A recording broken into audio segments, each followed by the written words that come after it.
κατέβουν στη σκηνή για να τους δώσετε ένα μεγάλο χειροκρότημα.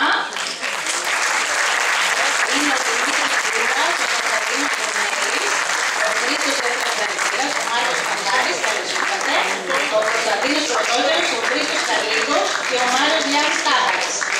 Ακόμα νικητές του διαγωνισμού ήταν η Χαρά Παπαδοπούλου, η μοναδική γυναίκα, και ο Θοδωρής Σωτηριάδης που δεν μπόρεσαν να έρθουν γιατί είναι από εκτός της Αθήνας. Συγχαρητήρια, παιδιά. Ένα χειροκρότημα.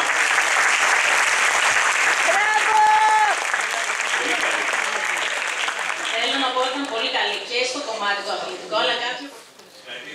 Συγχαρητήρια, να ξέρετε ότι τώρα θα δούμε, πριν ξεκινήσει η προβολή της ταινίας, θα δούμε με ένα πολύ σύντομο σποτάκι τα βίντεο των παιδιών για να τους ξαναχειροκροτήσουμε άλλη μια φορά.